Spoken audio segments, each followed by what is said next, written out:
Hi, Tony DeWitt here, Missouri appellate attorney and a guy who likes to make the law make sense on YouTube. Today we are going to talk about something a little different.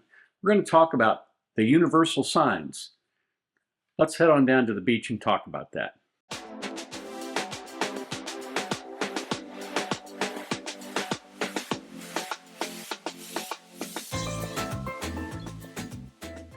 So if you've taken a CPR course, you know that the universal sign of someone choking is when they hold their hand to their throat. And they may also make, certain noises and everything, but this is sort of a silent sign that someone may be choking and may need the Heimlich maneuver. I find it kind of funny that there were universal signs for that, but there are also universal signs that you can pick up on for other things. For example, the sole purpose of any couch is to dislocate your little toe.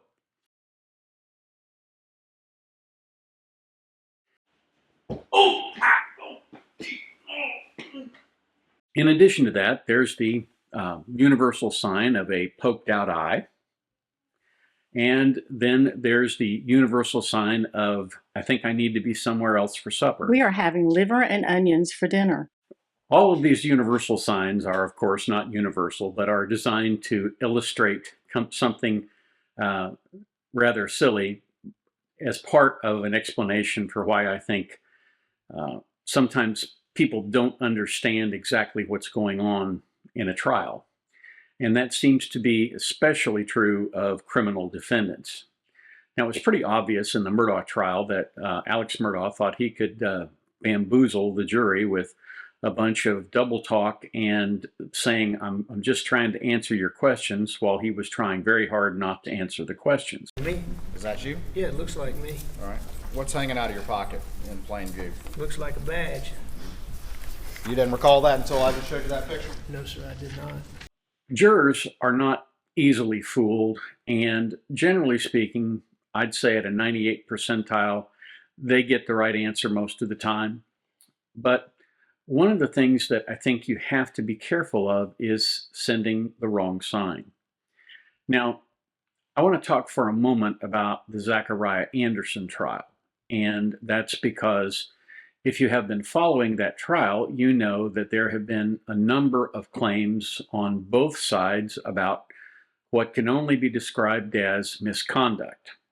In the early stages of the trial, they put on the state put on Marquand Washington, who was the cellmate of Zachariah Anderson. Now, anytime that the prosecution is using a snitch from the jail to provide some key part of its case in chief, a jury is going to be suspicious, because the real question is, what does this guy have to gain? And in many cases, by virtue of lying, at least lying successfully, he might very well get a few years knocked off of his sentence, which is not inconsequential. Of course, he might never make it to the prison either if he's identified as a snitch. You just never know. There are risks on both sides of that equation. But in that case, the witness, Mr. Washington, testified that he had heard the defendant in that case, Mr. Anderson, say, "Die, die, die," expletive. And he said he heard that when he was did that in his sleep. Basically, he was talking in his sleep, and that's what he said. And then he asked him about it, and he said, "Well, the reason I was having those dreams is because I did it."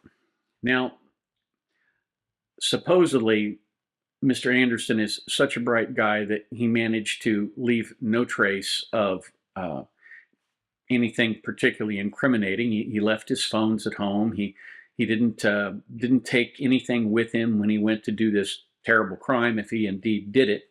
And I'm not really sure they've actually proved that he did do it. I think there's a strong suggestion that he did, but again, it's certainly not 100% dead bang kind of case. It's a circumstantial case, much the way the Murdaugh case was. But in this case, they have a criminal who is getting up there and saying, "Yeah, I heard him confess." The reason you need to be suspicious of that, as I said, is because this happens a lot. And there's a great book by Saul Kasem about false confessions, about how when police do an interrogation, they can often plant the seeds of a false confession. They will say things like, did your hand slip off of the bony knife that you were using, the bone-handled knife? And then later on, they'll say, well, he knew that a bone-handled knife had been used and only the killer would know that. And of course, certain parts of the statement are taped and certain parts are not. In fact, the 5 young men who were convicted in New York City of the rape in Central Park, none of them had anything to do with it, but they were all fed lines outside of the videotape so that they could come in and say things on the videotape that incriminated them. And as I said, the book about false confessions by Dr. Kasem is certainly worth reading because it talks about a number of things, including implicit bias. But the long and short of it is that one of the ways that a lot of these people wind up getting convicted after they challenge their confession is that a cellmate or someone else will come forward and say, well, he confessed to me. And generally they do that because they expect to get something out of it. So you have to be careful about that kind of thing. But what the misconduct that occurred is not necessarily that the state is using this witness, because that happens from time to time. I don't think it's a smart thing to do, but I'm not the DA either. So the next part of this is that while he was saying, die, die, die, the camera had panned to the prosecutor and he was mouthing those same words as the person testifying said that. And so it was reasonable to believe that he was mouthing the words so that he could coach the witness. I don't know whether that actually happened. I don't know whether that was his intent. I don't know whether he was just following along and singing from the same hymn book. But the bottom line is it creates some suspicion, and it has been called to the attention of the court, and I believe they took some steps that might have been semi-remedial. Unfortunately, there are certain bells that you ring that you can't unring, and that may wind up being one of them. The second bell that got rung that can't be unrung is during the direct examination of the daughter. The witness volunteered something to the effect that she was threatened with the gun. And when she volunteered that information, the only person who had possession of that gun was Zachariah Anderson, but she didn't say, my dad threatened me with that gun. She said, I was threatened with it, which means that anybody could have done it, but without a curative instruction to that effect, that basically that the jury should disregard that remark, which the judge, as I understand, did not give. Well, again, it was his gun. Who else is going to use it to threaten the young lady? If that could have been an unforced error on the prosecution side, it could have resulted in a mistrial. It did not. It's my understanding that under Wisconsin law, you can request a mistrial all the way up to the point where the jury is charged. But I believe holding off on that is not necessarily a good thing. It's certainly not a strategic thing. And the worst part of that was that toward the end of her testimony, Mr. Anderson was seen pinching his lips shut as if in a signal to her to shut up. And of course, he's her parent, so it's logical to conclude that's exactly what he was saying to her. And then the defense raised the allegation that her mother was giving her hand signals or talking to her in sign language. Either way, if there was ever an intent to coach a witness, and certainly a witness that would be eminently coachable because both of those people are her parents, there is a problem there. And probably the best remedy would have been to strike all of her testimony, because you have no idea what part of it was put into her head by her mother and what part of it was from her own memory. And of course, the defense can argue that at the at the appropriate time. But the idea that they have to argue it and have to bring it up is a real problem, in that they don't get forever to do this closing argument. They only get a small amount of time, and of course, just as in the Murdaugh case, the state goes first and it goes last. So any damage that they do in their closing argument, the state can undo in its rebuttal.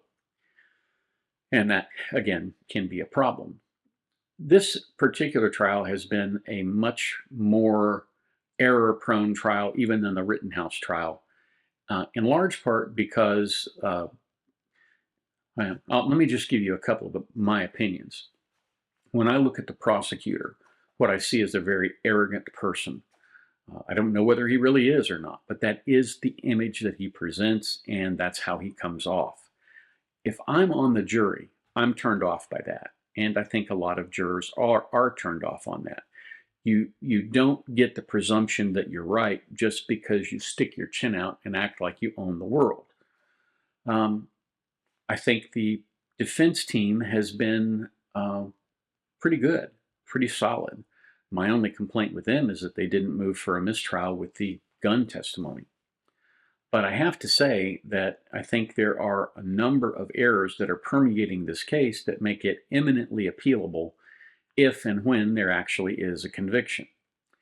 Now, my understanding is they have DNA in some respects in his car that they claim to be from the victim. How that might be explained, I don't know. I don't believe they will put Mr. Anderson up as a witness.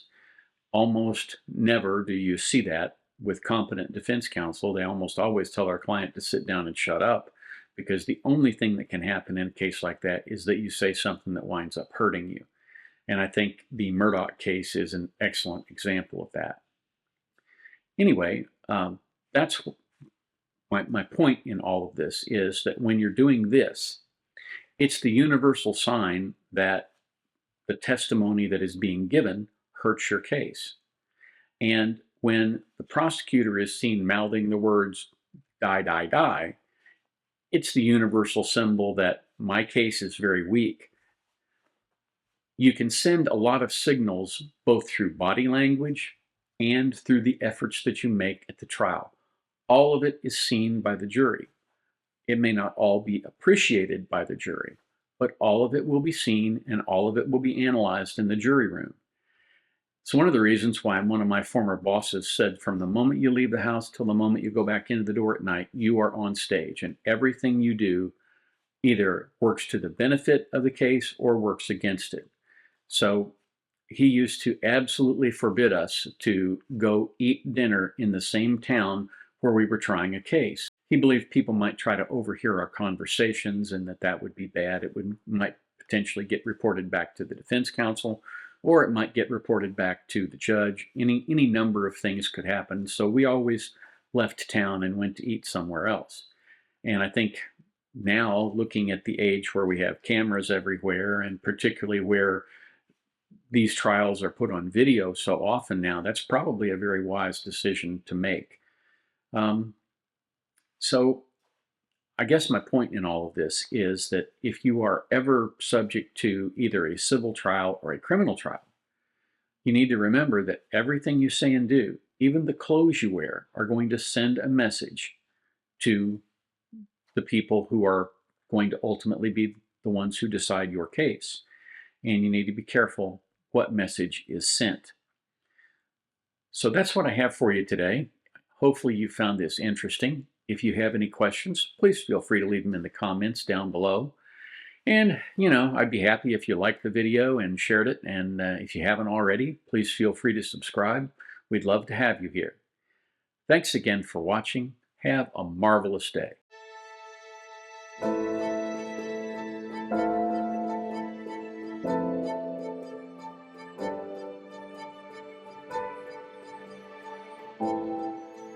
If you liked this video, here are a few others you might try, and don't forget to subscribe. Have a terrific day, guys.